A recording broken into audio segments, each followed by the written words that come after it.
हमारे सपने के लिए किस चीज़ की ज़रूरत होती है दोस्त? तो सबसे पहले एक परफेक्ट स्ट्रैटेजी की, फिर हमारा जो स्टडी हो वो अंडरस्टैंडिंग बेस्ड हो, चीज़ों को समझ सके और सिलेबस को ट्रैक करता हुआ हो, एक परफेक्ट नोट्स हो जो हमें एग्जाम में सफलता दिलाए। और अगर ऐसा कुछ आपको चाहिए तो आप इस नंबर पे कॉल करके जुड़ सकते हैं।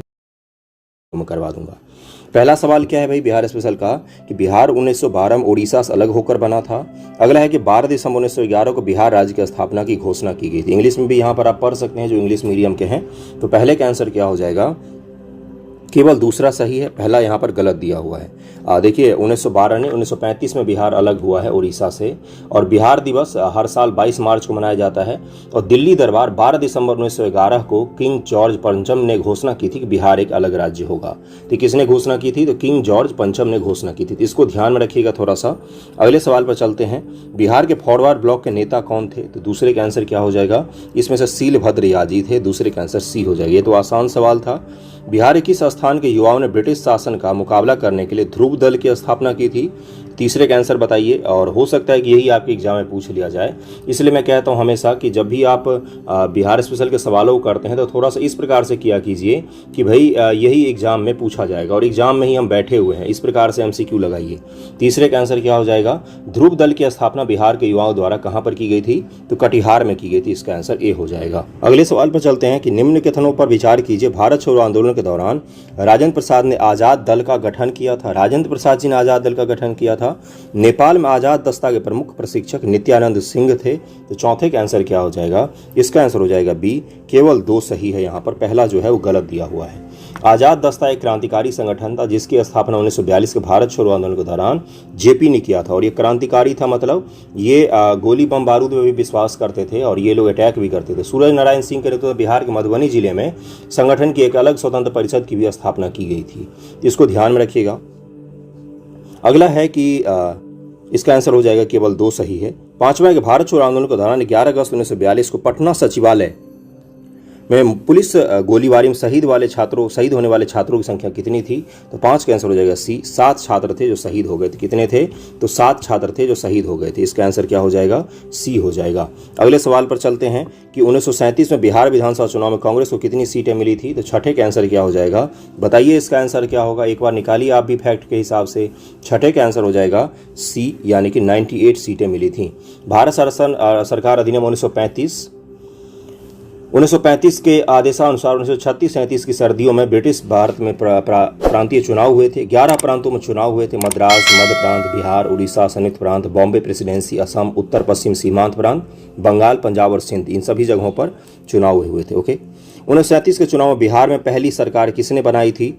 पहली सरकार किसने बनाई थी? तो 7 का आंसर क्या हो जाएगा? मोहम्मद यूनुस के अध्यक्षता में पहली सरकार बनाई गई थी। और इनके पार्टी का क्या नाम था? सुनिएगा ध्यान से। मुस्लिम इंडिपेंडेंट पार्टी दूसरे स्थान पर रही थी। बैरिस्टर मोहम्मद यूनुस की अध्यक्षता वाली मुस्लिम इंडिपेंडेंट पार्टी दूसरे स्थान पर रही थी। मुस्लिम इंडिपेंडेंट पार्टी से थे ये। बैरिस्टर मोहम्मद यूनुस ने सरकार बनाई और बिहार प्रांत के पहले प्रधानमंत्री अप्रैल से जुलाई 1937 तक बने। इसके बाद श्री कृष्ण सिंह जी आ जाते हैं। इसको ध्यान में रखिएगा। 8 नंबर सवाल है कि पटना उच्च न्यायालय बिहार प्रांतीय किसान सभा का गठन, कल देखिए यही सवाल पूछा गया है। पटना विश्वविद्यालय की स्थापना, सदाकत आश्रम की स्थापना। अब आपको क्या करना है, इनको घटित होने के वर्ष के कोड की सहायता से सुमेलित करना है आपको। सुमेलित कीजिए इसमें से कब कौन सा हुआ था। तो देखिए पटना उच्च न्यायालय की स्थापना कब हुआ है? इसकी स्थापना हुई है 1916 ईस्वी में। तो 1 का 2 हो जाएगा। 1 का 2 किस किस में है? तो सी और बी में है। तो इन दोनों को तो काट ही दीजिए। बिहार प्रांतीय किसान सभा का गठन कब हुआ है? तो 1929 में हुआ है। तो बी का 4 किस में है? 1 में ही है। बी आंसर हो जाएगा। पटना विश्वविद्यालय की स्थापना हुई है 1917 ईस्वी में और सदाकत आश्रम 1920 ईस्वी में बनाया गया। तो यहाँ पर ये फैक्ट आपको आसान लगेंगे। सुनिएगा मेरी बातों को ध्यान से बंधुओं, यहाँ पर ये फैक्ट आपको आसान लगेंगे, लेकिन यही फैक्ट अगर आपसे एग्जाम में पूछ लिया जाएगा तो वहाँ पर पसीने छूट जाएंगे। पता है क्यों? एग्जाम का प्रेशर ही अलग होता है। जिन लोगों ने एग्जाम जीवन में दिया है वही केवल इसका प्रेशर समझ सकते हैं। इसलिए मैं आपसे कहूँगा कि यहाँ पर फैक्ट जब आप पढ़ते हैं तो आसान समझ के उस क्वेश्चन को इग्नोर मत कीजिए। हर क्वेश्चन को लगाइए। हर क्वेश्चन इंपॉर्टेंट होता है। निगेटिव हमें बचाना है, वहाँ पर ये ध्यान रखिएगा। ओके। अगला है किसान आंदोलन को कमजोर करने के लिए बिहार के जमींदारों ने अंग्रेजों के सहयोग के से एक संगठन बनाया था जिसका नाम क्या रखा गया था। 9 का आंसर बताइएगा एक बार। 9 का आंसर क्या हो जाएगा? इसका नाम रखता था संयुक्त राजनीतिक दल। इसका आंसर हो जाएगा संयुक्त राजनीतिक दल। ये कितने लोगों को पता था मुझे बताइएगा। किसानों को दबाने के लिए जमींदारों द्वारा यूनाइटेड पॉलिटिकल पार्टी, अंग्रेजी में भी ध्यान रखिएगा, यूनाइटेड पॉलिटिकल पार्टी यूपीपी की स्थापना की थी। त्रिवेणी संघ 1934 के एक जातीय गठबंधन और राजनीतिक दल था जिसकी स्थापना स्वतंत्रता पूर्व बिहार में बिहार के शाहबाद जिले के मध्यम किसान जातियों के राजनीतिक एकजुटता के साथ साथ निचली जातियों के लोकतांत्रिक राजनीति में जगह बनाने के लिए की गई थी। तो त्रिवेणी संघ के बारे में मैंने बता दिया। रणवीर सेना तो आप जानते ही हैं, भूमिहार लोगों का एक सेना था जो दलितों का नरसंहार करते थे। अगला है 10 नंबर सवाल है कि निम्नलिखित कथनों विचार कीजिए। 15 जनवरी 1934 को बिहार में भूकंप आया था। डॉक्टर राजेंद्र प्रसाद बिहार केंद्रीय राहत समिति के अध्यक्ष थे। इसका आंसर बताइएगा जरा आप लोग मुझे। आप लोग तो बहुत सारा पढ़ लिए होंगे। देखिए 15 जनवरी 1934 को बिहार में सबसे भयानक भूकंप आया था। चंपारण, मुजफ्फरपुर, दरभंगा, छपरा और मुंगेर शहरों में भूकंप तीव्र था। मतलब उत्तर बिहार में आज तक उससे भयावह भूकंप नहीं आया था। और एक चीज मैं बता दूं, कोसी नदी पर जो पुल था वो 1934 में ही टूट गया था। इसलिए मिथिलांचल का जो कल्चर है वो कोसी के उस तरफ और कोसी के इस तरफ 1934 के बाद से लगभग 90 सालों में बहुत ही ज़्यादा कट गया। पहले शादी विवाह आम बात थी कोसी के दोनों तरफ के घरों में, लेकिन वो धीरे धीरे समाप्त हो गया। पूर्णिया जाने के लिए लोगों को पूरा घूम कर नीचे से जाना पड़ता था, बेगूसराय की तरफ से जाना पड़ता था। क्यों? क्योंकि कोसी पुल टूट गया था।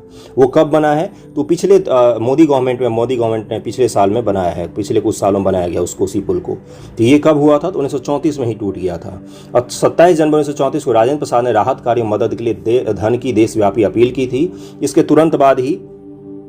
तुरंत बाद ही बिहार केंद्रीय राहत समिति का गठन किया गया जिसके अध्यक्ष कौन थे? तो राजेंद्र बाबू को ही बनाया गया था। तो इसका आंसर हो जाएगा 10 का आंसर सी हो जाएगा। इसका आंसर सी हो जाएगा। निम्नलिखित में से किसने बिहार में प्रथम कांग्रेस मंत्रिमंडल का नेतृत्व किया था? कांग्रेस मंत्रिमंडल का नेतृत्व किसने किया था? श्री कृष्ण सिंह बिहार के पहले मुख्यमंत्री बने थे। तो श्री कृष्ण सिंह जी हो जाएगा। इसका आंसर डी हो जाएगा। द्वितीय विश्व युद्ध की अवधि को छोड़कर सिन्हा 1937 में प्रथम कांग्रेस मंत्रिमंडल के समय से 1961 में अपनी मृत्यु तक बिहार के मुख्यमंत्री रहे थे। जिसको ध्यान में रखिएगा कौन है? तो श्री कृष्ण सिंह जी हैं। बिहार में गंगा के मैदानी क्षेत्र की प्रति किलोमीटर औसत ढलान कितनी है? बहुत ही अच्छा सवाल, शानदार सवाल। गंगा के मैदान का ढलान है, कहां से कहां है?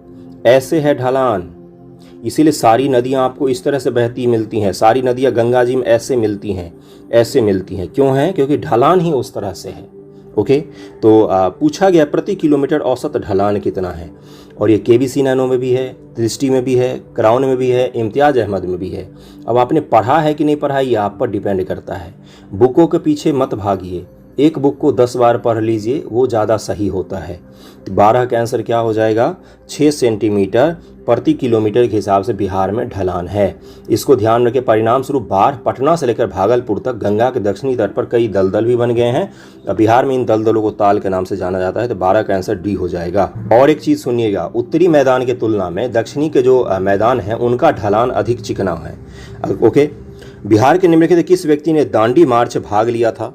आंसर बताइएगा। अब आप सबने पढ़ लिया होगा भाई, सारे पढ़ाकू बच्चे हैं यहाँ पर। बताइए इसका आंसर क्या होगा? बताइए एक बार, देखिए 13 का आंसर क्या हो जाएगा? 13 का आंसर हो जाएगा डी, केवल और केवल 3 इसका आंसर हो जाएगा। गिरिवरधारी चौधरी जी जो हैं ये महात्मा गांधी के शिष्य थे। उन्होंने अपना छात्र जीवन महात्मा गांधी के साथ साबरमती आश्रम बिताया था। वो बिहार के एकमात्र व्यक्ति थे जो सविनय अवज्ञा आंदोलन के तहत दांडी मार्च में महात्मा गांधी के साथ थे। इसका आंसर क्या हो जाएगा? डी हो जाएगा। इसको ध्यान में रखिएगा। अगला है कि बिहार चारों ओर से भूमि से घिरा राज्य है, फिर भी इसने नमक सत्याग्रह में भाग लिया। बिहार में निम्नलिखित में से किसके नमक प्राप्त करके नमक कानून का उल्लंघन किया गया था? देखिए पूछा गया कि बिहार के पास तो समुद्र का तट नहीं है, तो बिहार के लोगों ने नमक आंदोलन में जो भाग लिया तो कौन सा नमक बनाया? तो 14 का आंसर क्या हो जाएगा? इन्होंने नमकीन मिट्टी से नमक बनाया था। ए आंसर हो जाएगा। अब सुनिएगा, सारण व चंपारण जिले बिहार में सत्याग्रह शुरू करने वाले पहले 2 जिले थे। कौन से? सारण और चंपारण। 1930 के शुरुआत में बिहार में उत्साह था और सारण सहित बिहार के कई जिलों में नेहरू जी के दौरे ने लोगों को प्रेरणा से भर दिया था और लोगों ने मिट्टी से नमक बनाने की कोशिश की थी। और इसको ध्यान में रखिएगा। आपको लग रहा होगा मिट्टी से कैसे नमक बनता है, एक चीज़ मैं बताता हूँ, गूगल कीजिएगा, फ्लिपकार्ट वगैरह पर मिलता भी है। हिमालयन सॉल्ट दुनिया में सबसे महंगा सॉल्ट होता है। हिमालयन सॉल्ट पत्थर से बनता है। इसके उत्पादन में पाकिस्तान नामक देश प्रमुख है। आजकल बड़ा चर्चा में है, मुझे लगता है कभी भी यूपीएससी वाले भी पूछ लेंगे। क्यों? क्योंकि लोग पॉजिटिविटी के लिए हिमालयन सॉल्ट के बड़े बड़े पत्थर को, क्रिस्टल जैसा दिखता है वो चमकीला, उसको लाकर घर में रख लेते हैं कि पॉजिटिविटी आएगा। और काफ़ी कॉस्टली बिकता है हिमालयन सॉल्ट। काफ़ी कॉस्टली का मतलब काफ़ी ज़्यादा कॉस्टली बिकता है। लोग खाते भी हैं उसको, खाने के तौर पर भी खा सकते हैं आप खाने वगैरह में डाल के। लेकिन हिमालयन सॉल्ट का अपने देश में क्या उत्पादन बहुत ज़्यादा होता है? नहीं होता है, लेकिन मुख्य रूप से इसका उत्पादन पाकिस्तान में होता है। पाकिस्तान में खूब सारा उत्पादन होता है। तो मिट्टी से सॉल्ट बनाने का तकनीक आज का नहीं है, बहुत पुराना है। तो इस 14 का आंसर क्या हो जाएगा? ए हो जाएगा। बिहार में मैजिक लैंटर्न का व्याख्यान किससे संबंधित है? तो 15 का आंसर क्या हो जाएगा? ये संबंधित है सबने अवज्ञा आंदोलन से। डी आंसर हो जाएगा। जादुई लालटेन का व्याख्यान बिहार के मुजफ्फरपुर में आयोजित किया गया था। यह घटना ब्रिटिश अधिकारियों के खिलाफ सबने अवज्ञा आंदोलन के दौरान हुई थी। इस कार्यक्रम मुजफ्फरपुर में सत्याग्रहियों में उत्साह पैदा करने के लिए आयोजित किया गया था। ओके, मुजफ्फरपुर में सबने अवज्ञा आंदोलन 15 फरवरी 1932 के दौरान पुलिस की गोलियों से 34 स्वतंत्रता सेनानी कहां पर शहीद हो गए थे? बताइए अब इसका आंसर। आप लोग तो बहुत होशियार बच्चे हैं, सच में पढ़ाकू है भाई। बताओ इसका आंसर क्या होगा सबने अवज्ञा आंदोलन का? 16 का आंसर क्या होगा? पिछले साल ये चर्चा में था, मैं आपको पहले ही बता दूं, पिछले साल ये खूब ज़्यादा चर्चा में था, क्योंकि मुख्यमंत्री महोदय वगैरह भी ने भी इसकी चर्चा की थी। बिहार के मुख्यमंत्री हैं या उप मुख्यमंत्री महोदय हैं, उन लोगों ने भी इसकी चर्चा की थी। बताइए क्या हो जाएगा? ये तारापुर गोलीकांड है। 16 का आंसर क्या हो जाएगा? तारापुर गोलीकांड है। ओके, तारापुर नरसंहार 1919 में अमृतसर के जलियांवाला बाग के बाद ब्रिटिश पुलिस द्वारा किया गया सबसे बड़ा नरसंहार है, लेकिन इसको स्वीकार नहीं किया जाता है, इसको ध्यान में रखिएगा। ओके, फरवरी 2022 में बिहार के मुख्यमंत्री ने घोषणा की थी कि 90 साल पहले बिहार के मुंगेर जिले के तारापुर शहर में अब पुलिस द्वारा मारे गए 34 स्वतंत्रता सेनानियों की याद में 15 फरवरी को शहीद दिवस के रूप में मनाया जाएगा। कब मनाया जाएगा? 15 फरवरी को शहीद दिवस के रूप में मनाया जाएगा। ये भी ध्यान रखना है। किसके याद में? तो तारापुर में जो नरसंहार हुआ तो उनकी याद में। फणींद्रनाथ घोष की हत्या किसने की थी? 17 का आंसर क्या हो जाएगा? फणींद्रनाथ घोष की हत्या की थी, इसका आंसर हो जाएगा ए, चंद्रमा सिंह और बैकुंठ शुक्ल ने। फणींद्रनाथ घोष की हत्या के लिए चंद्रमा सिंह और बैकुंठ शुक्ल को मृत्यु दंड दिया गया। बैकुंठ ने चंद्रमा सिंह के साथ मिलकर 9 नवंबर 1932 के 9 नवंबर को बेतिया के मीना बाजार के अंदर फणींद्रनाथ और उनके मित्र गणेश प्रसाद गुप्ता पर जानलेवा हमला किया। उन्होंने फणींद्रनाथ पर हमला किया क्योंकि वह सरकारी गवाह बन गए थे। उन्होंने घोषणा दी जिसके कारण से उन्होंने गवाही दी थी, जिसके कारण से भगत सिंह सुखदेव राजगुरु को फांसी हुई थी। तो उसकी हत्या किसने की? तो चंद्रमा सिंह और बैकुंठ शुक्ल। अब एक चीज़ और सुनिएगा, बैकुंठ शुक्ला का तो नाम सब लोग याद रखते हैं, लेकिन ये चंद्रमा सिंह का नाम नहीं ध्यान में रखते हैं, तो इसलिए इनका भी नाम ध्यान रखिएगा। 1906-7 में किस क्रांतिकारी नेता ने बिहार में रामकृष्ण सोसाइटी की स्थापना की थी? तो 18 का आंसर क्या हो जाएगा? बाबाजी ठाकुर दास ने की थी, ये आंसर हो जाएगा। और पटना में रामकृष्ण सोसाइटी की स्थापना 1906-1907 में की थी। ओके, अगले सवाल पर चलें। तिरहुत षड्यंत्र केस में निम्नलिखित किस पर मुकदमा चलाया गया था? तो 19 का आंसर क्या हो जाएगा? ये चलाया गया था योगेंद्र शुक्ला पर चलाया गया था। 1929 में क्रांतिकारी दल की गतिविधियों को वित्त पोषित करने के लिए योगेंद्र शुक्ला ने चंपारण और दरभंगा में कई राजनीतिक डकैतियों का नेतृत्व किया था। 11 जून 1930 को पुलिस ने उन्हें गिरफ्तार कर लिया। 1931 में शुक्ला को तिरहुत षड्यंत्र केस के नाम से जाने जाने के बाद 10 साल की सजा दी गई थी। ओके, बिहार में राजनीतिक पीड़ित दिवस कब मनाया गया? तो 20 का आंसर क्या हो जाएगा? 20 का आंसर हो जाएगा बी, 10 अगस्त 1929 को। साइमन कमीशन के बारे में निम्नलिखित कथनों विचार कीजिए। 21 का आंसर क्या हो जाएगा? 21 का आंसर हो जाएगा सी, सभी के तीनों सही हैं। इसका उद्देश्य भारत सरकार अधिनियम 1919 की समीक्षा करना था। इसकी नियुक्ति ब्रिटिश प्रधानमंत्री स्टैनली बाल्डविन ने की थी। इनका ध्यान में रखिएगा, इससे सवाल पूछ सकता है, अभी तक नहीं पूछा गया है। यह 12 दिसंबर 1928 को पटना आए, तो इसका आंसर हो जाएगा सभी तीनों कथन यहाँ पर सही दिया हुआ है। अगला है गांधी जी के शब्दों में बिहार का कौन सा स्थान तीर्थ यात्रा था? तो 22 का आंसर क्या हो जाएगा बंधुओं? 22 का आंसर आप सभी को पता ही होगा। 22 का आंसर हो जाएगा बी, जीरादेई। जीरादेई की यात्रा तीर्थ यात्रा था। जीरादेई गांधी की तीर्थ यात्रा की तरह था। जीरादेई डॉक्टर राजेंद्र प्रसाद की जन्मस्थली है। जीरादेई बिहार के सिवान जिले के प्रशासनिक प्रभागों में से एक है। डॉक्टर राजेंद्र प्रसाद एक भारतीय स्वतंत्रता कार्यकर्ता और वकील और विद्वान भी थे, परम विद्वान थे। 1922 में कांग्रेस के गया अधिवेशन के बारे में निम्नलिखित कथनों विचार कीजिए। चलिए विचार करते हैं, देखिए एक कथन को। भारतीय राष्ट्रीय कांग्रेस का 37वां सत्र था ये। पहली बार कांग्रेस का अधिवेशन बिहार में हुआ। चर्चा में सबसे महत्वपूर्ण प्रश्न विधान परिषद प्रवेश का था। एम सिंगार वेलू चेटियार ने श्रमिकों के प्रतिनिधि के रूप में भाग लिया। तो 23 का आंसर क्या हो जाएगा? 23 का आंसर हो जाएगा सी, केवल 3 सही है, केवल 3 सही है। यहाँ पर पहला क्यों गलत है? 37वां नहीं 27वां अधिवेशन था ये। नहीं, इसका आंसर होगा कि तीनों के तीनों सही है, मतलब 3 सही 1 ही गलत दिया हुआ है। मैंने समझ लिया केवल 3 स्टेटमेंट सही। देखिए ये 37वां अधिवेशन ही था। 27वां कौन सा था? तो बांकीपुर पटना था। इसमें मैं भी कंफ्यूज हुआ हूँ, आप भी हो सकते एग्जाम, इसलिए इसको ध्यान रखिएगा। पहली बार कांग्रेस का अधिवेशन बिहार में हुआ था, नहीं, पहली बार कांग्रेस का अधिवेशन बिहार में बांकीपुर में हुआ था 1912 में, जो 27वां था। तो 1912 वाला पहले हो जाएगा, और ये ठीक 10 साल बाद 1922 में हुआ था। ओके, चर्चा में सबसे महत्वपूर्ण प्रश्न विधान परिषद प्रवेश था। बिल्कुल था, क्योंकि देखिए ये कौन सा पीरियड है, 1922 का पीरियड को जरा सा ध्यान कीजिए, कौन सा पीरियड है जब यहाँ पर हो रहा है। ये वो पीरियड है जब आपका चौरी चौरा के कारण असहयोग आंदोलन जो है वो बीच में ही गांधी जी ने वापस ले लिया है, और स्वराजवादी जो है, स्वराज दल के CR दास जो हैं और जो मोतीलाल नेहरू हैं, ये आपका स्वराज दल की स्थापना करके चाहते हैं कि हम विधानमंडल में प्रवेश करें। तो यानी कि ये विधानमंडल में प्रवेश की चर्चा तो यहाँ पर होगी ही होगी। और क्या है कि यहाँ पर है M सिंगारवेलू चेटियार ने श्रमिकों के प्रतिनिधि के रूप में भाग लिया था, ये भी यहाँ पर सही दिया हुआ है। तो 23 का आंसर हो जाएगा। 3 स्टेटमेंट सही है, लेकिन दूसरा स्टेटमेंट यहाँ पर गलत दिया हुआ है। बिहार के स्वराज पार्टी के प्रथम अध्यक्ष कौन बने हैं? तो बिहार की स्वराज पार्टी के प्रथम अध्यक्ष कौन बने हैं? तो ये बने हैं आपके श्री कृष्ण सिंह जी बने हैं। 1922 में CR दास की अध्यक्षता में गया में अखिल भारतीय कांग्रेस का अधिवेशन हुआ। इसके परिणाम स्वरूप परिवर्तन समर्थक और गैर परिवर्तन समर्थकों के बीच वैचारिक गुट बन गया। अब परिवर्तन समर्थक का क्या तात्पर्य होता है, जरा से कॉन्सेप्ट को यहाँ पर समझिएगा। परिवर्तन समर्थक का मतलब होता है वो लोग जो विधान परिषद में जाने के पक्षधर थे। इसमें कौन कौन सा आ जाते हैं? तो CR दास आ जाते हैं, और आपका मदन मोहन मालवीय भी आते हैं, और आपके मोतीलाल नेहरू भी आते हैं। लेकिन सरदार पटेल किस गुट में आते हैं? सरदार पटेल परिवर्तन विरोधी गुट में थे यहाँ पर, और वो गांधी जी के साथ थे, जो बोलते थे कि हमें विधान परिषद में प्रवेश नहीं करना चाहिए। हालांकि बाद में वो लोग भी मान गए थे कि हाँ ठीक है प्रवेश कर लीजिए, ऐसा कुछ भी नहीं, लेकिन मैं आपको बता रहा हूँ कि इसको ध्यान में रखिएगा। ओके, अगला है कौन सी नदी हिमालय पर्वतमाला पर स्थित नेपाल के नामपा से निकलती है? तो 25 का आंसर क्या हो जाएगा? 25 का आंसर हो जाएगा D, घाघरा नदी है। घाघरा का उद्गम नेपाल के नामपा क्षेत्र से होता है। यह उत्तर प्रदेश होकर गुजरती है, बिहार में सीवान में प्रवेश करती है, सारण से होकर गुजरती है, अंत में छपरा बिहार के पास गंगा में मिल जाती है। ओके, पटना मजरूल हक द्वारा स्थापित सदाकत आश्रम के लिए भूमि किसने दान की थी? तो 26 का आंसर क्या हो जाएगा? C, खैरू मियाँ ने दान की थी इस जमीन को। किसने? तो खैरू मियाँ ने दान की थी। इसकी स्थापना 1920 में मौलाना मजरूल हक जी ने किया था। किसने किया था? मजरूल हक जी ने किया था।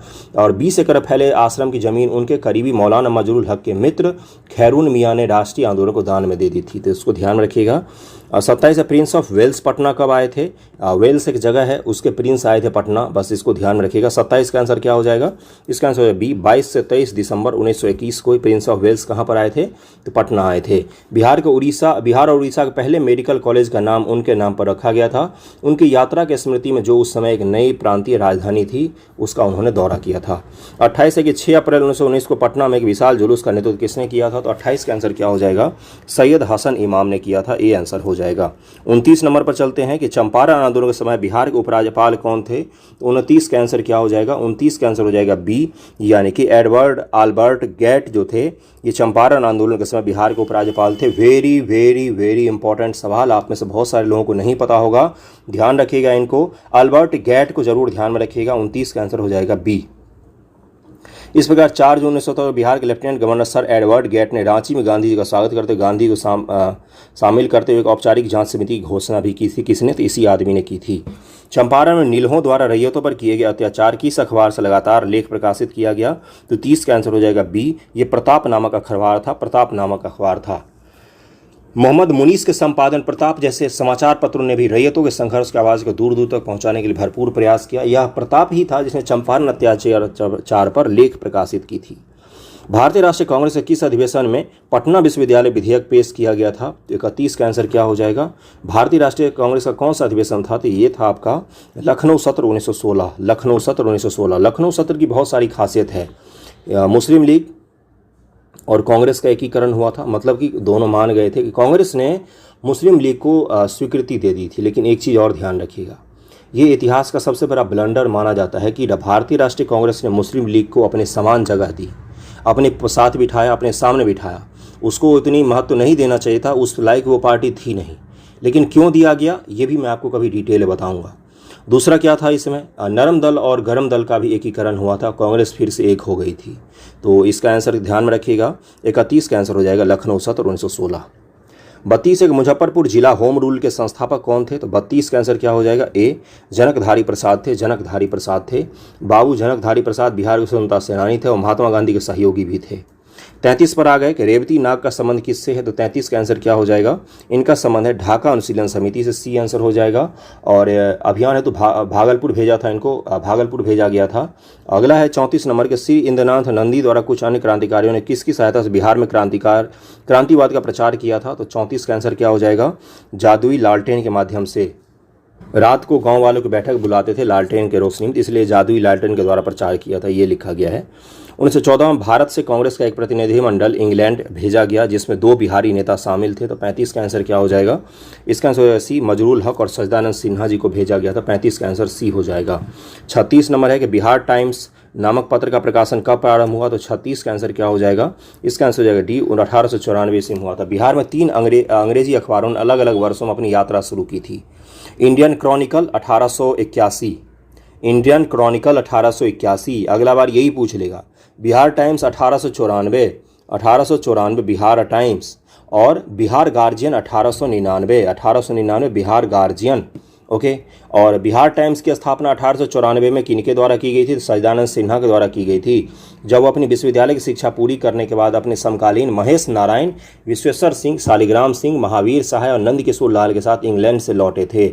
महेश नारायण इसके पहले संपादक थे और उन्होंने 1907 में अपनी मृत्यु तक इसका संपादन किया, किसका, तो यही बिहार टाइम्स का किया था। 36 का आंसर क्या हो जाएगा, 1894। संथाल विद्रोह के बारे में बताना है। यह लगभग 30 जून 1855 को शुरू हुआ और 3 जनवरी 1856 तक दबा दिया गया। जमींदार, साहूकार और दरोगाओं को सामूहिक रूप से दीकू कहा जाता था। संथाल विद्रोह के जवाब में छोटा नागपुर काश्तकारी अधिनियम पारित किया गया, तो 37 का आंसर क्या हो जाएगा, इसका आंसर हो जाएगा कि कथनों पर विचार कीजिए, केवल 3 कथन सही है। क्या दिया हुआ है यहाँ पर कि पहला और दूसरा सही है, बाकी तीसरा गलत दिया हुआ है। क्यों गलत है भाई, क्योंकि देखिए यहाँ पर क्या दिया हुआ है कि संथाल विद्रोह 30 जून 1855 को शुरू हुआ और 3 जनवरी को उसको दबा दिया गया था। 15,000 से अधिक संथाल मारे गए थे, उनमें 10,000 से अधिक गांव भी नष्ट हो गए थे। और एक चीज़ को सुनिएगा, संथाल ऐसे लड़े थे जैसे आज तक कोई नहीं लड़ा, इतनी वीरता से लड़े थे। इतिहास की बुक में जब इनकी वीरता की कहानी आप पढ़ेंगे तो आपको पता चलेगा कि छोटे छोटे बच्चे और बूढ़ों लोगों ने इस लड़ाई में भाग लिया था, ओके। और तीसरा जो स्टेटमेंट है वो तो गलत होगा ही। छोटा नागपुर काश्तकारी अधिनियम संथाल विद्रोह के जवाब में क्यों बनेगा भाई, ये तो आपका किराएदारी अधिनियम जो था ये तो मुंडा विद्रोह के आदिवासी भूमि पर के विरोध में बनाया गया था, तो मुंडाओं के बाद बनाया गया था छोटा नागपुर काश्तकारी अधिनियम, न कि संथालों में। तो तीसरा इसलिए गलत है, बाकी 1 और 2 सही है। बिरसा मुंडा ने अपने किस विश्वस्त साथी को लोगों की भर्ती और सैन्य प्रशिक्षण का कार्य सौंपा था, तो 38 का आंसर क्या हो जाएगा, ये सौंपा गया था गया मुंडा को, इसका आंसर हो जाएगा डी। देखिए वह बिरसा मुंडा सेना के सेनापति भी थे। उलगुलान अपने चरम पर था, तो गया मुंडा किस तरह विद्रोही की बैठक आयोजित करते थे, वह लोगों की भर्ती करते थे और सैन्य प्रशिक्षण भी देता था। बिरसा मुंडा का ईसाई नाम क्या था, 39 का आंसर क्या हो जाएगा, इनका ईसाई नाम था दाऊद बिरसा। क्या नाम था, दाऊद बिरसा इनका नाम था। बुर्ज में एक ईसाई मिशन स्कूल में स्कूली शिक्षा के दौरान बिरसा मुंडा ईसाई बन गए, उनका नाम बदलकर दाऊद रखा गया। धर्म परिवर्तन के बाद उन्होंने दाऊद मुंडा का ईसाई नाम बिरसा अपनाया, जिसे दाऊद बिरसा भी कहा गया। बिरसा का परिवार विद्रोह उलगुलान तक चाकेड में रहा था, ओके। पटना स्थित गोलघर का निर्माण किस गवर्नर जनरल के शासनकाल में पूरा हुआ है, तो 40 का आंसर हो जाएगा डी, लॉर्ड कॉर्नवालिस। जॉब चारनॉक अंग्रेजों के पटना फैक्ट्री के प्रमुख कब बने हैं, तो 41 का आंसर क्या हो जाएगा, सी हो जाएगा, यानी कि 1664 ईस्वी में बने हैं, 1664 ईस्वी में बने हैं। 41 का आंसर सी हो जाएगा। 42 नंबर है कि स्वराज पार्टी के बिहार शाखा के दूसरी बैठक के अध्यक्ष किसे चुना गया है, तो 42 का आंसर हो जाएगा ए, अरुणंजय सहाय वर्मा को चुना गया, अरुणंजय सहाय वर्मा को। 43 है मनिहारी के युद्ध में सिराजुद्दौला ने शौकत जंग को पराजित कर उसकी हत्या कर दी थी। शौकत जंग कहाँ का नवाब थे, तो 43 का आंसर हो जाएगा बी, पूर्णिया के नवाब थे। नवाब अली वर्दी खान के अधीन पूर्णिया के नवाब नाजिम डिप्टी गवर्नर शौकत जंग मुर्शिदाबाद की मसनद पर सिराजुद्दौला का प्रतिद्वंदी दावेदार थे। इस विद्रोह के फलस्वरूप 1756 में सिराजुद्दौला और सफदरजंग के बीच मनिहारी का युद्ध हुआ था। कौन सा, तो मनिहारी का, जिसमें सिराजुद्दौला की जीत हुई थी और शौकत जंग की मृत्यु हो गई थी। फिर सिराज किसमें भाग लेगा, तो पलासी के युद्ध में वो भाग लेगा। बिहार की यात्रा करने वाला पहला ब्रिटिश यात्री कौन था, आसान और इंपॉर्टेंट सवाल है। 44 का आंसर क्या हो जाएगा, ये रॉल्फ फिच था। रॉल्फ फिच ब्रिटिश यात्री थे, बिहार आए तो उसने 1587 में 1587 में किसका शासन था भाई, तो 1587 में अकबर था। 1604 तक रहा है अकबर। टाइम पीरियड को थोड़ा सा ध्यान में रखने की कोशिश कीजिए। बिहार का अंतिम अफगान शासक कौन था, अंतिम अफगान शासक अफगानी मूल के कौन से शासक थे, तो 45 का आंसर क्या हो जाएगा, दाऊद खान का करारानी था, दाऊद खान करारानी, सी आंसर हो जाएगा। किस शासक ने तिरहुत में एक टकसाल की शहर की स्थापना की जिसे तुगलकाबाद उर्फ तिरहुत भी कहा जाता है? तो 46 का आंसर क्या हो जाएगा? सी, मोहम्मद बिन तुगलक। बिहार पर आक्रमण करने वाला दिल्ली सल्तनत का पहला शासक कौन था? तो 47 का आंसर क्या हो जाएगा? ये अलाउद्दीन खिलजी था। अलाउद्दीन खिलजी था। सॉरी, अलाउद्दीन खिलजी नहीं, इल्तुतमिश होगा, मैंने ऊपर वाले मार दिया था। इसका आंसर इल्तुतमिश होगा। देखिए, इल्तुतमिश के समय में ही पहली बार बिहार शरीफ पर कब्जा किया गया था। कहाँ पर? तो बिहार शरीफ पर किया गया था। बिहार शरीफ पर किया गया था। और एक चीज़ ध्यान रखिएगा, देखिए प्राचीन भारत में आपको राजगीर और पटना वगैरह में मिलता है, और आपको मध्यकालीन भारत में बिहार शरीफ की खूब ज़्यादा महत्व हो जाती है। बिहार शरीफ का जो वर्तमान का बिहार शरीफ है। फिर जब शेरशाह सूरी का शासन आता है दिल्ली सल्तनत के पश्चात, जब मुगलों के पीरियड शुरू होता है और शेरशाह सूरी जो बनता है, तब क्या हो जाएगा? तब आपका फिर से पटना राजनीतिक केंद्र के रूप में स्थापित हो जाता है। तो इसको थोड़ा सा ध्यान रखने की कोशिश कीजिएगा। 1225 ईस्वी में, कब? 1225 में। देखिए 1206 से 1212 तक कौन रहता है शासक? तो कुतुबुद्दीन ऐबक रहता है। और उसके बाद से इल्तुतमिश बनता है, आपको पता ही होगा। और इल्तुतमिश ने बिहार शरीफ पर कब्जा किया। वह सैन्य अभियान आयोजित करने और दिल्ली सल्तनत के अधीन बिहार पर कब्जा करने वाला पहला सुल्तान था। कुतुबुद्दीन ऐबक के गुलाम इल्तुतमिश ने बिहार शरीफ और बाढ़ पर आक्रमण किया। बाढ़ जो है वर्तमान का, और बाद में लखनौती चला गया। लखनौती वर्तमान का असम और बंगाल का कुछ इलाकों को मिला देंगे ना आप, किशनगंज के पास वाला इलाका, तो वहाँ पर आपको लखनौती मिल जाएगा। और बांग्लादेश का भी कुछ इलाका है। बख्तियार खिलजी कुतुबुद्दीन ऐबक के सैन्य जनरलों में से एक था। उन्होंने 1198 बिहार पर आक्रमण किया और नालंदा विश्वविद्यालय को भी नष्ट कर दिया था। तो इसको ध्यान रखिएगा। अगला सवाल है 48 नंबर की, ककोलत जलप्रपात बिहार की जिले में स्थित है? तो 48 का आंसर क्या हो जाएगा? 48 का आंसर ए, नवादा में स्थित है। ककोलत जलप्रपात कहाँ पर है? तो ककोलत जलप्रपात नवादा में है। और ये 150 से 160 फीट की ऊंचाई से गिरता है और झरने के आधार पर एक प्राकृतिक जलाशय भी बनाता है। ये मिथिला में स्वतंत्र कर्नाट राजवंश की स्थापना किसने की थी? तो 49 का आंसर हो जाएगा, नान्यदेव ने की थी। नान्यदेव मिथिला के स्वतंत्र कर्नाट राजवंश के संस्थापक थे। वो हरसिंह देव के पूर्वज और सुहेल देव के वंशज से थे। उन्होंने सिमरौनगढ़ में अपनी राजधानी स्थापित की थी। सिमरौनगढ़, ओके। और 50 वर्षों के तहत बृहद मिथिला क्षेत्र पर शासन भी किया था इन्होंने। किस शिलालेख से तुरुस्क दंड नामक कर का उल्लेख मिलता है? तो 50 का आंसर क्या हो जाएगा? 50 का आंसर हो जाएगा डी, मनेर ताम्रपत्र शिलालेख से हमें मिलता है। 50 का आंसर हो जाएगा डी, मनेर ताम्रपत्र शिलालेख से हमें जानकारी मिलता है तुरुस्क नामक कर का।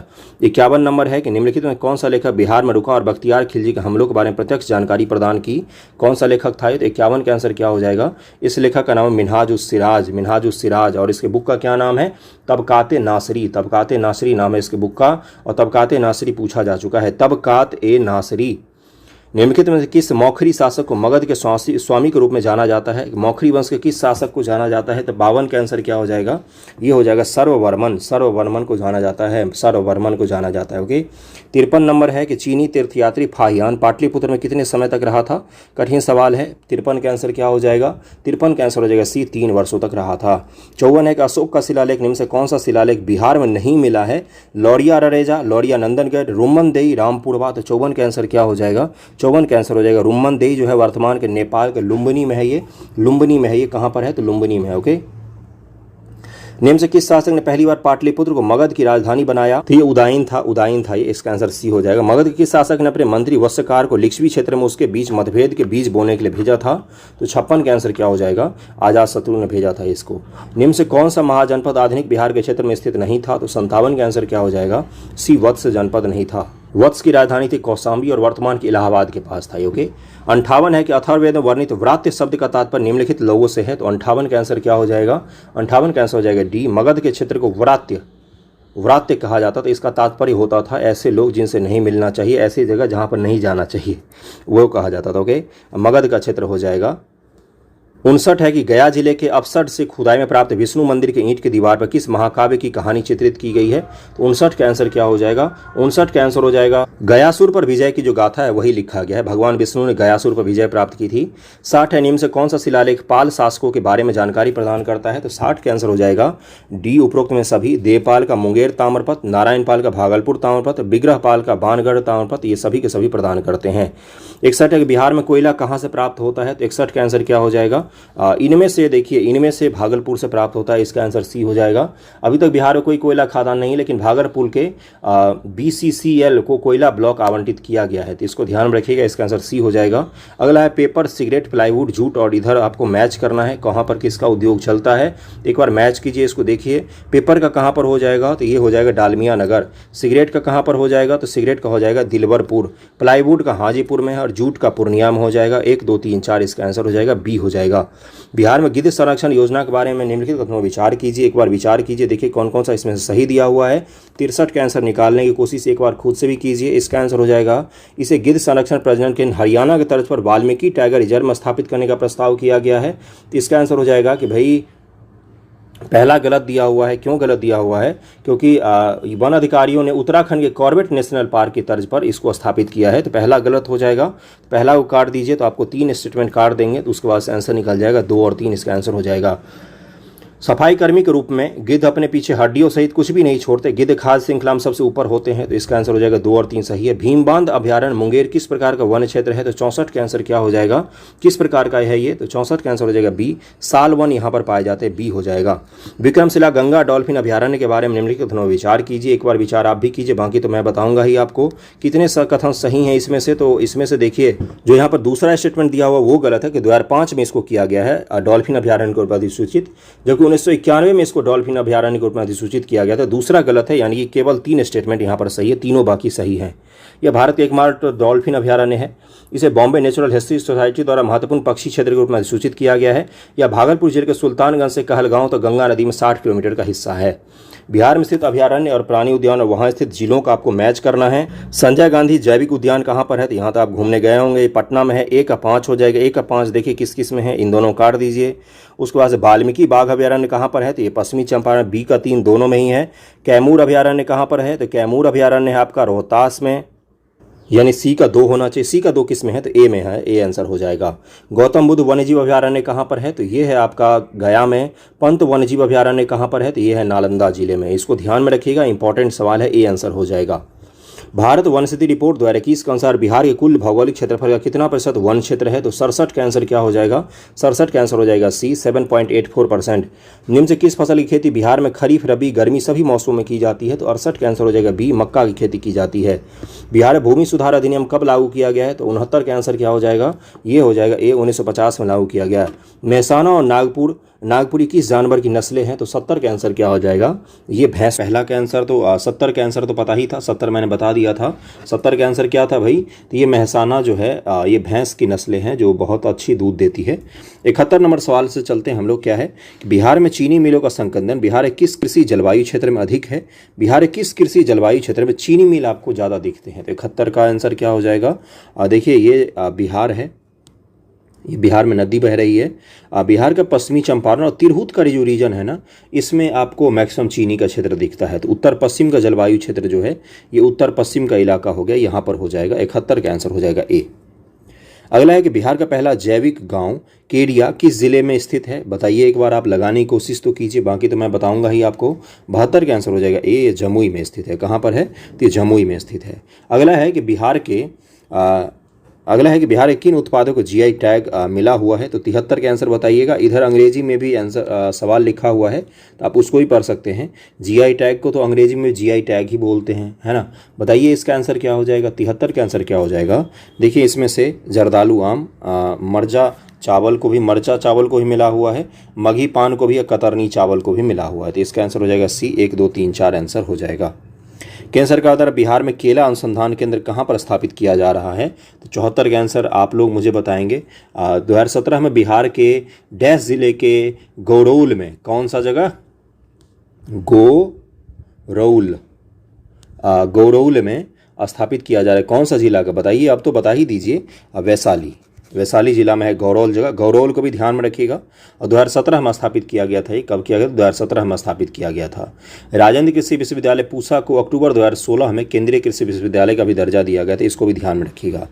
बिहार राज्य दुग्ध सहकारी संघ लिमिटेड कॉम्फेड के बारे में निम्नलिखित कथनों पर विचार कीजिए। एक बार विचार करके देखिए आप, बाकी तो मैं आपको बताऊंगा ही। इसकी स्थापना बिहार में ऑपरेशन फ्लड कार्यक्रम को लागू करने के रूप में की गई थी और सही पूछा है आपसे। इसका लक्ष्य बिहार में आनंद पर्यटन पर डेयरी विकास करना था। आनंदा लिखना चाहिए था, आनंद डिस्ट्रिक्ट है जो गुजरात में है, और वहाँ पर जो आप ये सुनते हो, अमूल का नाम सुना है आपने, या और भी बहुत सारे दूध सहकारी संघों का वहाँ पर विकास हुआ था। और सरदार पटेल जी के समय से लेकर और वर्गीज कुरियन जी के समय तक इसका चला है वहाँ पर सहकारी क्रांति का दौर। तो ये उसी तर्ज पर क्या बिहार में भी स्थापित किया गया था। अगला है कि कॉम्फेड और डेयरी उत्पादों को सुधा ब्रांड नाम से बेचता है। तो 75 का आंसर क्या हो जाएगा? 75 का आंसर हो जाएगा डी, बिल्कुल सही है, ये सारे के सारे सही हैं। अगला है कि बिहार में चौथे कृषि रोड मैप के बारे में निम्नलिखित कथनों विचार कीजिए। उपरोक्त में कौन सा कथन सत्य होने की अधिक संभावना है, ये बताना है आपको। कौन सा कथन सही होगा ये आपको बताना है। 76 नंबर सवाल है, एक बार पढ़िए और खुद से भी हल कीजिए, बाकी मैं तो बताऊंगा ही। क्या है पहला स्टेटमेंट? चौथे कृषि रोड मैप की अवधि 2023 से 2028 है। बाजरा, तिलहन, दालों के अधिक उत्पादन पर ध्यान देने के साथ फसल विविधीकरण पर जोर दिया जा रहा है, ये भी सही है। ड्रोन के माध्यम से नैनो यूरिया के उपयोग को चौथे रोड मैप में छोड़ दिया गया है, जिसे पांचवें किसी रोड मैप में शामिल किया जाएगा। हम कुछ भी आगे के लिए नहीं छोड़ते हैं, सबको इसी में शामिल कर दिया है। इसका आंसर हो जाएगा 1 और 2 सही है, तीसरा गलत है, पांचवा नहीं, इसी में भी शामिल है कि नैनो यूरिया का छिड़काव। अगला है कि बिहार भारत के कृषि जलवायु के क्षेत्र में आता है, किस जलवायु क्षेत्र में आता है? अब आप मुझे बताइए इसका आंसर, एक बार सोचिए और निकालने की कोशिश कीजिए। देखिए क्या लिखा हुआ है, जोन 4, जोन 2, जोन 3, जोन 1 किस में आता है? भारत के भौगोलिक क्षेत्र 15 कृषि जलवायु क्षेत्र विभाजित हैं। कितने? तो 15 में विभाजित हैं। इन्हें आगे अधिक 100 जातीय 72 उपक्षेत्रों में विभाजित किया। 15 तो क्षेत्र हो गया, 72 उपक्षेत्र हो गया। और जोन 4 में मध्य गंगा का मैदानी क्षेत्र उत्तर प्रदेश और बिहार आता है। तो जोन 4 में आता है, जोन 4 में 77 का आंसर हो जाएगा ए। 78 है कि उत्तरी कोयल जलाशय परियोजना निम्नलिखित में से किसकी संयुक्त परियोजना है? एक बार आप भी करने की कोशिश तो कीजिए, गलत होगा तो मैं तो बताऊंगा ही। 78 का आंसर क्या हो जाएगा? ये कहाँ पर है? तो 78 का आंसर हो जाएगा ए, बिहार झारखंड का। मध्य प्रदेश, बिहार, उत्तर प्रदेश के बीच सोन नदी से संबंधित जल बंटवारा समझौता कब हुआ था? 79 का आंसर क्या हो जाएगा? ये 1973 ईस्वी में हुआ था, 73 ईस्वी में हुआ था। और मध्य प्रदेश, उत्तर प्रदेश, बिहार राज्य की सरकारों ने संयुक्त रूप से 1973 बांध के निर्माण के लिए बाण सागर समझौते पर हस्ताक्षर किया था। बिहार को सोन नदी से 7.75 mm पानी आवंटित किया गया है, जिसमें 1.0 MMAF बाण सागर बांध के भंडारण से बिहार को दिया जाता है। कोसी नदी किस घाटी के पास पहाड़ को पार करके मैदान में प्रवेश करती है? 80 का आंसर क्या हो जाएगा? 80 का आंसर हो जाएगा ए, चतरा के पास प्रवेश करती है। कोसी नदी 3 धाराओं अर्थात सुन कोसी, अरुण कोसी, तमोर कोसी के संगम से बनती है। ये सभी धाराएं नेपाल और तिब्बत के हिमालय क्षेत्र से निकलती हैं। संगम के बाद कोसी लगभग 10 किलोमीटर तक संगीन घाटी में बहती है और चतरा के पास मैदानी इलाके में प्रवेश कर जाती है। जैसे गंगा कहाँ पर मैदानी इलाके में आती है? तो हरिद्वार पिछले साल गया था मैं, दिसंबर में 21 डुबकी लगा के आया था हरिद्वार से। चलिए आगे बढ़ते हैं। कोपेन के जलवायु वर्गीकरण के अनुसार उत्तरी बिहार के जलवायु को किसके द्वारा दर्शाया जा सकता है? देखिए कोपेन का वर्गीकरण तो हम लोग पढ़ते हैं, लेकिन कल उन्होंने एक नया ढूंढ के लाया ज्योग्राफी वाले को, एक्सपर्ट को, और उसका वर्गीकरण पूछ लिया था। तो 2-3 वर्गीकरण है, किसी दिन मुझे फुर्सत मिलेगा तो मैं ही आपको करवा दूंगा, वरना आप NCERT में इन वर्गीकरण को थोड़ा सा ध्यान से देख लीजिएगा, या दृष्टि की अगर आपके पास बुक होगी ज्योग्राफी की, क्विक ज्योग्राफी, तो उसमें वर्गीकरण को देख कर जाइएगा। 81 का आंसर तो वैसे सभी को पता ही होगा। इसका आंसर हो जाएगा ए, CWG। क्या आंसर हो जाएगा? CWG क्षेत्र में रखा जाता है। 82 पर चलते, गंगा के उत्तरी मैदान में रेत तथा ट्रेमलिंग मिट्टी से बनी ऊंची भूमि का क्या नाम है? रेत और ट्रेमलिंग मिट्टी से जो बनती है ऊंची क्षेत्र, उसको क्या कहा जाता है? तो उसको कहा जाता है दियार। नवंबर 1923 में हुए बिहार विधानसभा के चुनाव में स्वराज पार्टी के कितने उम्मीदवार थे? तो 83 का आंसर क्या हो जाएगा? 83 का आंसर हो जाएगा सी। 83 का आंसर हो जाएगा सी। कहाँ गया? ये रहा, 8 उम्मीदवार थे। राजगिरी गिरियक पहाड़ी क्षेत्र की सबसे ऊंची पहाड़ी कौन सी है जो नालंदा जिले में स्थित है? 84 का आंसर क्या हो जाएगा? ए हो जाएगा बैभारगिरी है जो नालंदा जिले में स्थित है, इसको ध्यान में रखिए। अगला सवाल है कि सोमेश्वर से नदियों द्वारा निर्मित दर्रे कौन से हैं? सोमेश्वर दर्रा, भिखानठोरी दर्रा, मरावत दर्रा। बताइए सोमेश्वर से निम्न से नदियों द्वारा कौन से दर्रे बनाए गए हैं? इसका आंसर हो जाएगा उपरोक्त सभी। ये तीनों दर्रे सोमेश्वर से में ही बनाए गए हैं। निम्न से कौन सी पहाड़ी गया शहर के आसपास स्थित नहीं है? तक्षशिला पहाड़ी, प्रेतशिला, ब्रह्मयोनि, भूतशिला। बताइए 86 का आंसर क्या हो जाएगा? तक्षशिला पहाड़ी नहीं है। तक्षशिला या तक्षशिला पाकिस्तान के पंजाब के पेथोर क्षेत्र में है, तो ये गया में कहाँ से आ जाएगा, सॉरी राजगीर में कहाँ से आ जाएगा, गया लिखा है ना, गया शहर के आसपास कहाँ से आ जाएगा भाई। अगला सवाल है कैमूर श्रेणी के बारे में निम्नलिखित कथनों विचार कीजिए। यह सतपुरा पर्वत का हिस्सा है, कैमूर श्रेणी सतपुरा पर्वत का हिस्सा है। अगला क्या है, देखिए क्या है कि यह मध्य प्रदेश, उत्तर प्रदेश और बिहार तक फैला हुआ है। कैमूर श्रेणी मध्य प्रदेश, उत्तर प्रदेश, बिहार तक है। कैमूर वन्यजीव अभयारण्य वाल्मीकि राष्ट्रीय उद्यान से भी बड़ा है। 87 का आंसर क्या हो जाएगा, 87 का आंसर हो जाएगा 2 और 3 जो है यहाँ पर सही दिया हुआ है, और आपसे सही कथन ही पूछा गया है, 2 और 3 यहाँ पर सही है, पहला जो है वो गलत दिया हुआ है। विंध्य रेंज पहाड़ियों की एक खंडित श्रृंखला है जो भारत के मध्य उच्च भूमि के दक्षिणी ढलान का निर्माण करती है। Kaimur range MP, UP, Bihar में विंध्य रेंज का पूर्वी भाग है, तो ये विंध्य का पूर्वी भाग है, न कि सतपुरा का। उत्तर प्रदेश सीमा को छूने वाला बिहार के जिलों का सही समूह इनमें से कौन सा है, एक बार ढूंढिए। 88 का आंसर क्या हो जाएगा, पश्चिमी चंपारण, गोपालगंज, सिवान, सारण, भोजपुर, बक्सर, कैमूर, रोहतास। अगला है कि बिहार के पूर्व से पश्चिम की अधिकतम दूरी कितनी है। बिहार के पूर्व से पश्चिम की दूरी पूछा गया है, तो 89 का आंसर क्या हो जाएगा, 483 किलोमीटर है। नवंबर 1923 से बिहार विधानसभा के चुनाव पटना से कौन विजयी हुआ था। नवंबर 1923 ईस्वी की बात हो रहा है, स्वराजवादियों के दौरान की बात हो रही है, जब स्वराज दल का गठन हुआ था उस समय की बात कर रहा है। तो 90 का आंसर क्या हो जाएगा, कौन सा सवाल है, हाँ 90 है। 90 का इसका आंसर हो जाएगा बी, खान बहादुर सरफराज हुसैन जीते थे। आमझौर निम्नलिखित किस खनिज के लिए प्रसिद्ध है, तो 91 का आंसर क्या हो जाएगा, 91 का आंसर हो जाएगा बी, पाइराइट के लिए प्रसिद्ध है। ओके, 92 पर चलते हैं, बिहार के निम्नलिखित में किस जिले में यूरेनियम पाया जाता है, तो 92 का आंसर क्या हो जाएगा, 92 का आंसर हो जाएगा ए, गया जिले में पाया जाता है। अगला सवाल है कि त्रिवेणी नहर को किस नदी से पानी मिलता है, तो 93 का आंसर क्या हो जाएगा, गंडक नदी से मिलता है। बिहार के मैदान में जल निकासी का पैटर्न क्या है, जल निकासी का बिहार के मैदान में पैटर्न क्या है, ये पूछा गया है आपसे। अपवाह तंत्र अगर आपने पढ़ा होगा तो उसमें आपको पता होगा, तो 94 का आंसर क्या हो जाएगा, सी, डेंड्रिटिक है, डेंड्रिटिक है, डेंड्रिटिक कहा जाता है इसको कहा डेंड्रिटिक कहा जाता है। ओके, इसका क्या तात्पर्य होता है, इसका तात्पर्य होता है कि पेड़ की शाखाओं के जैसे पानी निकलती है। अगर आपने गौर से देखा होगा बिहार के मैप को, तो पेड़ के शाखाओं जैसे नदियां जो है एक दूसरे से मिलकर पानी को कहाँ पर निकालती हैं, तो बाहर निकालती हैं। ये मैदानी भाग में ये सबसे कॉमन होता है पैटर्न। 95 है कि निम्नलिखित कौन सी नदी उत्तर में गंगा में प्रवेश नहीं करती है, उत्तर से गंगा नदी में प्रवेश नहीं करती, तो 95 का आंसर क्या हो जाएगा, 95 का आंसर हो जाएगा बी, यानी कि सोन नदी। 96 नंबर सवाल है कि दुर्गावती और चंद्रप्रभा निम्नलिखित किस नदी के महत्वपूर्ण सहायक नदियां हैं। दुर्गावती और चंद्रप्रभा नदी किसकी सहायक नदी है, तो 96 का आंसर क्या हो जाएगा, इसका आंसर हो जाएगा एक, कर्मनासा की सहायक नदी है।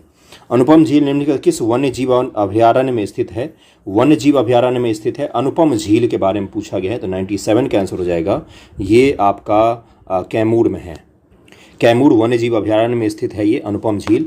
निम्नलिखित कथनों विचार कीजिए। शुष्क पर्णपाती वन बिहार में सबसे प्रचुर मात्रा में हैं। अगला है कि ये कम घने और ऊंचाई में छोटे होते हैं। शुष्क पर्णपाती कम घने और ऊंचाई में छोटे होते हैं, ऐसा होता है क्या, बताइए इसका आंसर क्या हो जाएगा। 98 का आंसर क्या हो जाएगा, 98 का आंसर हो जाएगा, आपसे कथन सही पूछा गया है तो सी हो जाएगा, 1 और 2 दोनों सही हैं। निम्न से किस वन्यजीव अभयारण्य में गर्म झरने हैं। गर्म झरना कहाँ पर आपको देखने को मिलता है, तो ये दिखता है आपको भीम बांध है, मुंगेर में दिखता है, मुंगेर में दिखता है, मुंगेर में। ओके, 100 नंबर सवाल है कि बिहार का कौन सा कृषि जलवायु क्षेत्र सूखाग्रस्त है, तो 100 का आंसर क्या हो जाएगा, ये है आपका बी, जोन 2, जोन 3 है जो है वो सूखाग्रस्त क्षेत्र है।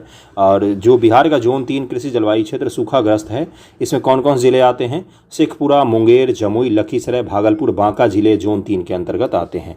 यानी कि बिहार का अगर हम लोग देखें मैप वाइज में, तो बिहार का ये इलाका जो है वो आता है जोन आपका 3 में, तो 100 का आंसर क्या हो जाएगा, बी हो जाएगा। अगला है कि बिहार में बाल सुंदरी मिट्टी पाई जाती कहाँ पर, 101 का आंसर क्या हो जाएगा, ए हो जाएगा सहारा, और सहरसा, दरभंगा, मुजफ्फरपुर, सारण क्षेत्र में होगा। सहारा लिखा है, सहारा अफ्रीका में है भाई, कहाँ जी रहे हो तुम लोग। 101 का आंसर ए हो जाएगा। बाल सुंदरी मिट्टी सहरसा, दरभंगा, मुजफ्फरपुर, सिवान, सारण, गोपालगंज जिले में पाई जाती है। इसमें चूना प्रचुर मात्रा में होता है, जो आम, केला, लीची जैसे फलों और धान, गन्ना, गेहूँ, मक्का, तंबाकू आदि फसलों के लिए उपयुक्त होता है। तो इसको याद रखिएगा, ए आंसर हो जाएगा। निम्न से कौन सी मिट्टी उत्तरी गंगा के मैदानों में नहीं पाई जाती है, तो 102 का आंसर क्या हो जाएगा, इसका आंसर हो जाएगा सी, बलथर मिट्टी नहीं पाई जाती है। बिहार में ताल मिट्टी कहाँ पर पाई जाती है, तो 103 का आंसर क्या हो जाएगा, 103 का आंसर हो जाएगा डी, यानी कि गंगा नदी के बैक वाटर बेल्ट में पाई जाती है ये। 104 है कि विष्णुपद मंदिर का पुनर्निर्माण किसके द्वारा किया गया था। 104 का आंसर क्या हो जाएगा, ए हो जाएगा, अहिल्याबाई होलकर जी ने करवाया था। हरहा घाटी जो उत्तर पश्चिम बिहार में स्थित है किसके नाम से भी जानी जाती है, तो 105 का क्या आंसर हो जाएगा? 105 का आंसर हो जाएगा बी, यानी कि दून घाटी के नाम से भी जानी जाती है। बिहार के मैदान में पाए जाने वाले चौट हैं, कौन से हैं? तो 106 का आंसर क्या हो जाएगा? 106 का आंसर हो जाएगा आपका सी, ऑक्सबो झीलें हैं।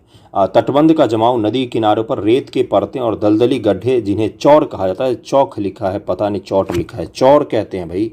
आधे जाते बच्चे तो हिंदी के चक्कर में सवाल गलत करके आ जाएंगे, चौर बोलते हैं उसको, है ना। और चुआर मुख्य रूप से ऑक्सबो झीलों या नदियों के परितक्य चैनल होते हैं, जो बेगूसराय, समस्तीपुर, सहरसा, कटिहार जिलों में आपको ऑक्सबो झील, गोखुर झील ये पाए जाते हैं। देखिए होता क्या है दरअसल में, ये नदियाँ ऐसे ऐसी बह रही हैं, ये जो इलाका है थोड़े दिनों में कट जाता है और नदी यहाँ से यहाँ बहने लग जाती थी, यही क्या कहलाती? ऑक्सबो झील कहलाती है। 106 का आंसर क्या हो जाएगा? सी हो जाएगा। 106 का सी हो जाएगा। 107 है, पटना उच्च न्यायालय के प्रथम मुख्य न्यायाधीश कौन थे? तो इनका नाम ऐसे ही याद रखिएगा, चामियार। तो इसके 107 का आंसर क्या हो जाएगा? डी। सर एडवर्ड मैनर चैम्प्स चामियार थे प्रथम न्यायाधीश। माननीय पंडित लक्ष्मीकांत झा आज़ादी के बाद पटना उच्च न्यायालय के पहले भारतीय मुख्य न्यायाधीश बने। कौन?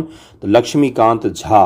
ओके, और बस यही था इसमें, और क्या बताऊं मैं, और सब तो बढ़िया। न्यायमूर्ति रेखा मनहर लाल दोषित पटना उच्च न्यायालय की पहली महिला मुख्य न्यायाधीश बनी थी। अब सुनिएगा ध्यान से मेरी बात को। पटना न्यायालय के मुख्य न्यायाधीश पहले कौन थे? तो चॉम्स चामियार थे। और पटना हाई कोर्ट के पहले भारतीय न्यायाधीश कौन बने? तो पंडित लक्ष्मीकांत झा। और पटना आपका उच्च न्यायालय की पहली महिला मुख्य न्यायाधीश कौन बनी? तो न्यायमूर्ति रेखा मनहर लाल दोषित। न्यायमूर्ति रेखा मनहर लाल दोषित। जीके इसलिए मैं रटवा रहा हूँ क्योंकि बीपीएससी को जीके से कुछ ज़्यादा ही प्रेम हो गया है, वो कहीं से भी कुछ भी उठाकर पूछ दे रहा है। तो इसलिए बच्चों जैसे आपको पढ़ा रहा हूँ, आप भी रटिए, 2-3 बार आवाज़ लगाइए तो याद हो जाएगा। बिहार विधान परिषद सदस्यों की संख्या कितनी है? तो 108 का आंसर क्या हो जाएगा? 75 है अभी तो। बिहार से अलग मिथिलांचल राज्य का निर्माण संभव है? 109 का आंसर क्या हो जाएगा? क्यों बनाना भाई? संसद द्वारा कानून बनाकर ही संभव है वैसे तो, लेकिन क्यों बनाना है ना? कितने भागों में बांटोगे आप? कितने बांटते जाओगे? कोई अंत है बांटने का? मिथिलांचल राज्य, मैं भी मिथिलांचल से हूँ, लेकिन कभी नहीं इसका मैं समर्थक रहा कि अलग राज्य पर कहाँ तक बांटोगे, है ना। फिर अगले बार आप बोलोगे मिथिलांचल को भी बांटते हैं, पूर्वी मिथिलांचल अलग, पूर्णिया वाले बोलेंगे हम नहीं रहना चाहते, और पश्चिमी मिथिलांचल अलग। तो बांटिए, कहाँ तक बांट सकते? देखिए वैसे बांटना हो तो कौन बांटेगा? संसद ही बांट सकता है। 110 है कि बिहार विधानसभा में अनुसूचित जाति के लिए कितनी सीटें आरक्षित हैं? तो 110 का आंसर क्या हो जाएगा? 110 का आंसर हो जाएगा बी, 38 सीटें आरक्षित हैं ओबीसी के लिए, सॉरी एससी के लिए आरक्षित हैं, और एसटी के लिए 2 सीटें हैं। एसटी के लिए 2, एससी के लिए 38 सीटें आरक्षित हैं। बिहार के प्रथम हरिजन मुख्यमंत्री कौन थे? तो 111 का आंसर क्या हो जाएगा? सी, भोला पासवान शास्त्री थे। 112 है कि बिहार में अब तक कितनी बार राष्ट्रपति शासन लगाया गया है? तो 112 का आंसर क्या हो जाएगा? सी, 8 बार अब तक राष्ट्रपति शासन लगाया जा चुका है। 113 है कि बिहार में लागू प्रथम राष्ट्रपति शासन के दौरान राज्यपाल कौन थे? तो 113 का आंसर क्या हो जाएगा? नित्यानंद कानून वो थे, और ये 68 ईस्वी में लगाया गया था पहली बार। तारीख भी बता दूं, 29 जून 1968। अगला है कि बिहार पंचायती राज अधिनियम 2006 में 2 ग्राम सभाओं के बैठक के बीच अधिकतम अवधि कितनी निर्धारित है? तो 114 का आंसर क्या हो जाएगा? सी हो जाएगा, 3 महीने निर्धारित है। कितना? तो 3 महीने निर्धारित है। 115 है कि बिहार नगर पालिका अधिनियम कब पारित हुआ था? तो 115 का आंसर हो जाएगा सी, 2007 में पारित हुआ था। नीतीश कुमार पहली बार मुख्यमंत्री कब बने थे? तो 116 का आंसर क्या हो जाएगा? सी, 2000 ईस्वी में बने थे। कब बने थे? 2000 ईस्वी में केंद्र वाजपेयी सरकार के आदेश पर नीतीश कुमार पहली बार बिहार के मुख्यमंत्री बने। 117 है कि बूढ़ी गंडक नून बया गंगा लिंक योजना से कौन से जिले लाभान्वित होंगे? 117 का आंसर क्या हो जाएगा? समस्तीपुर, बेगूसराय और खगड़िया जिले लाभान्वित होंगे।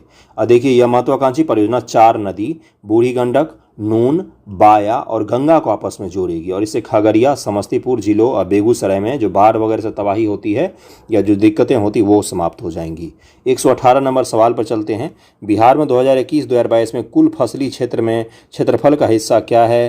तो अनाजों की फसल सबसे ज़्यादा है, उसके बाद दालें हैं, उसके बाद गन्ना है। तो ये आंसर हो जाएगा गन्ना तीसरे स्थान पर है। क्षेत्रफल के हिसाब से किसको कितने बोया है वो पूछा गया आपसे। सियाराम सिंह दल में हथियार चलाने का प्रशिक्षण कौन देता था? 119 का आंसर क्या हो जाएगा? नित्यानंद सिंह और पार्थ ब्रह्मचारी सियाराम सिंह दल में हथियार चलाने का प्रशिक्षण देते थे। तो 119 का आंसर क्या हो जाएगा? बी नित्यानंद सिंह यहाँ पर आंसर हो जाएगा। और पार्थ ब्रह्मचारी भी थे जो सियाराम सिंह दल में हथियार चलाने का प्रशिक्षण देते थे। और एक चीज़ बताऊं मैं, आप में से बहुत लोगों को नहीं पता होगा, सियाराम सिंह दल जो है ये क्विट इंडिया मूवमेंट के दौरान भागलपुर जिले में इसको फाउंड किया गया था। कहाँ पर? तो भागलपुर जिले में इसको फाउंड किया गया था। और इंडियन कल्चर गवर्नमेंट के वेबसाइट पर अगर आप जाएंगे तो वहाँ पर डिटेल में इसके बारे में लिखा हुआ है, इसलिए इंपॉर्टेंट है, इस बार के लिए ध्यान रखिएगा इसको। सियाराम सिंह दल कहाँ पर? तो ये आपका भागलपुर जिला में हो गया। और किस आंदोलन के दौरान? तो भारत छोड़ो आंदोलन, क्विट इंडिया मूवमेंट के दौरान इसको फॉर्म किया गया था। और इसमें हथियार चलाने का प्रशिक्षण कौन देते थे ये मैं आपको बता ही चुका हूँ। ओके, कौन कौन देते थे भाई? अभी मैंने आपको बताया कि ब्रह्मचारी सियाराम सिंह दल में हथियार चलाने का प्रशिक्षण देते थे नित्यानंद सिंह और पार्थ ब्रह्मचारी। नित्यानंद सिंह और पार्थ ब्रह्मचारी, इन दोनों का ध्यान में रखिएगा नाम। बिहार में 2021-22 में उर्वरक के प्रति हेक्टेयर खपत किलोग्राम में कितनी थी? तो 120 का आंसर हो जाएगा बी। 167.7 किलोग्राम प्रति हेक्टेयर, बहुत ज़्यादा है ये तो। 121 पर चलते हैं कि बिहार में बरौनी तेल रिफाइनरी की स्थापना किस पंचवर्षीय योजना में की गई थी? तो 121 का आंसर क्या हो जाएगा? तृतीय पंचवर्षीय योजना में की गई थी। मुख्यमंत्री कोसी सहतूत योजना के तहत उत्पादित धागे का विपणन किसके ब्रांड नाम से किया जाएगा? तो 122 का आंसर क्या हो जाएगा? 122 का आंसर हो जाएगा कोशिका ब्रांड के नाम से किया जाएगा।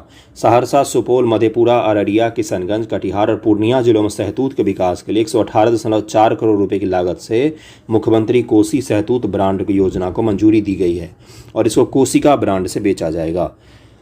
बिहार में ऑप्टिकल फाइबर केबल की कुल लंबाई कितनी है? तो 123 का आंसर क्या हो जाएगा? डी 27,319 किलोमीटर है। कितनी है? तो 27,319 किलोमीटर है। 124 है कि भारतीय रेलवे का कौन सा जोन बिहार में स्थित है और इसका मुख्यालय हाजीपुर में है? 124 का आंसर क्या हो जाएगा? बी यानी कि पूर्व मध्य रेल है। सरदार नित्यानंद सिंह कब शहीद हुए? तो 125 का आंसर क्या हो जाएगा? ए हो जाएगा। ये अगस्त 1943 में शहीद हो गए थे नित्यानंद सिंह जी। अभी मैंने नाम बताया, हथियारों के लिए ट्रेंड करते थे। 29 अगस्त 1943 को सियाराम सिंह जी ने 150 क्रांतिकारियों के साथ सोनबरसा थाना पर हमला किया और इस मुठभेड़ में नित्यानंद सिंह जी भी शहीद हो गए थे। तो इनको ध्यान में रखिएगा। अगला है कटैया जल विद्युत परियोजना बिहार के किस जिले में स्थित है? तो 126 का आंसर क्या हो जाएगा? ये हो जाएगा सुपौल जिले में स्थित है। गलत मिलान ढूंढिए, गलत मिलान इसमें से कौन सा किया हुआ है? निर्मली जल विद्युत परियोजना Madhubani, Tejpura hydel project Arwal, Rajpur hydel project Supaul, Amethi जल विद्युत परियोजना रोहतास। 127 का आंसर क्या हो जाएगा? इसमें तेजपुरा हाइडल प्रोजेक्ट जो है ये गलत दिया हुआ है। देखिए, कटैया हाइड्रो पावर हाउस जो है ये है आपका तेजपुरा हाइडल प्रोजेक्ट जो है ये अरवल में नहीं, कहाँ पर है? तो औरंगाबाद में है। औरंगाबाद में, तो इसलिए ये बी गलत दिया हुआ है, बाकी सारे सही है। बिहार में क्षेत्रीय ग्रामीण बैंकों की संख्या क्या है? तो 128 का आंसर क्या हो जाएगा? बी 2 क्षेत्रीय बिहार में ग्रामीण बैंक काम करते हैं। कितने? तो 2 करते हैं। 129 है कि बिहार पंचायत सुदृढ़ीकरण परियोजना किसकी सहायता से क्रियान्वित किया जा रहा है? तो 129 का आंसर क्या हो जाएगा? डी विश्व बैंक के सहयोग से किया जा रहा है। उत्तरी बिहार और दक्षिणी बिहार में शहरीकरण का स्तर क्रमशः कितना है? वेरी वेरी वेरी इंपॉर्टेंट सवाल। 130 का आंसर क्या हो जाएगा? उत्तरी बिहार में कम है, 7.7% है मात्र। दक्षिणी बिहार में 17.4% के आसपास है। 17.4 और 7.7 में लगभग में 10% का अंतर है उत्तरी बिहार और दक्षिणी बिहार के शहरीकरण में।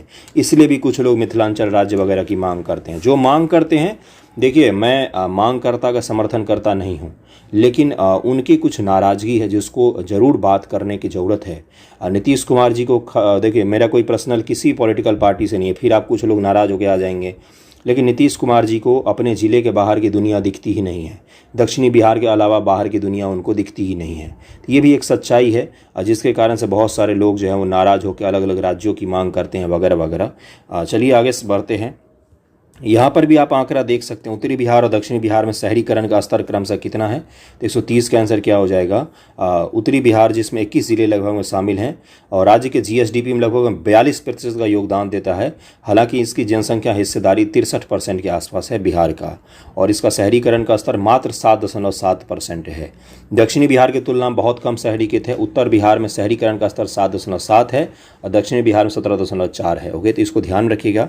पटना मेट्रो रेल परियोजना के निर्माण का कार्य किस एजेंसी को दिया गया है? तो 131 का आंसर क्या हो जाएगा? ये मैंने न्यूज़पेपर डिस्कशन में आपको बताया था कि दिल्ली मेट्रो रेल कॉरपोरेशन को दिया गया है, DMRC को दिया गया है। बिहार के किन दो शहरों में heritage city development and augmentation centre हृदय के कार्यान्वयन के लिए प्रशासनिक मंजूरी मिल गई है? तो 132 का आंसर क्या हो जाएगा? डी, गया जिले में मिल गई है। 133 है कि बिहार में परमाणु ऊर्जा संयंत्र कहाँ स्थापित किया जाना प्रस्तावित है? तो 133 का आंसर क्या हो जाएगा? सी, राजौली नवादा में प्रस्तावित है। इसका आंसर सी हो जाएगा। बिहार ग्रामीण आजीविका परियोजना के बारे में निम्नलिखित कथनों पर विचार कीजिए। 134 का आंसर निकालने की कोशिश कीजिए। यह एक एशियाई बैंक द्वारा समर्थन प्राप्त कार्यक्रम है। तो बताइए, इसका एक बार सोचिए, किसके द्वारा समर्थित कार्यक्रम है ये? और अगला क्या है? इसका क्रियान्वयन बिहार ग्रामीण आजीविका संवर्धन सोसाइटी द्वारा किया जा रहा है। BRALPS ग्रामीण विकास विभाग के तहत एक स्वायत्त निकाय है। 134 का आंसर क्या हो जाएगा? 134 का जो आंसर यहाँ पर दिया हुआ उसके हिसाब से बी दिया हुआ, दूसरा और तीसरा सही है। और ये क्या है? तो भाई विश्व बैंक की सहायता से इसको चलाया जा रहा है, न कि एशियाई विकास बैंक की सहायता से। इसका आंसर बी हो जाएगा। 135 नंबर है कि बिहार सरकार के मुख्यमंत्री कन्या उत्थान योजना के बारे में निम्नलिखित कथनों विचार कीजिए। और आपसे पूछा गया है कि सही कथनों का चयन करना है। इसका उद्देश्य राज्य में लड़कियों के लिए उच्च शिक्षा को प्रोत्साहित करना है। सरकार लड़कियों को जन्म से लेकर स्नातकोत्तर तक की पढ़ाई पूरी करने में 54,100 रुपये की वित्तीय मदद प्रदान करती है। एक परिवार की सभी लड़कियां आवेदन करने के प्राप्त हैं। तो 135 का आंसर क्या हो जाएगा? 135 का आंसर हो जाएगा सी, केवल और केवल 1 सही है यहाँ पर, बाकी दूसरा तीसरा गलत दिया हुआ है। सरकार लड़कियों को जन्म से लेकर स्नातकोत्तर तक की पढ़ाई पूरी करने तक 54,100 रुपये की वित्तीय सहायता प्रदान करती है। ये यहाँ पर गलत दिया हुआ है।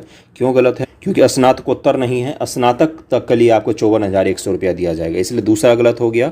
यहाँ पर स्नातकोत्तर लिखा हुआ है। और एक परिवार की सभी लड़कियाँ नहीं, केवल 2 लड़कियों को मदद दिया जाएगा। तो इसको भी ध्यान में रखिएगा। बिहार के किस शहर में सुलभ इंटरनेशनल से सस्ती दरों पर पेयजल उपलब्ध करवाने के लिए सुलभ जल परियोजना शुरू की गई है? तो 136 का आंसर क्या हो जाएगा? इसका आंसर हो जाएगा सी, दरभंगा में। बिहार का सृजन घोटाला निम्नलिखित किससे संबंधित है? तो 137 का आंसर हो जाएगा ए, बिहार सरकार के धन के अवैध हस्तांतरण से संबंधित है क्या? सृजन घोटाला। 138 नंबर है, बिहार में SPUR परियोजना संबंधित है किससे? तो 138 का आंसर क्या हो जाएगा? इसका आंसर हो जाएगा डी, ये नगर पालिका वित्त से संबंधित है।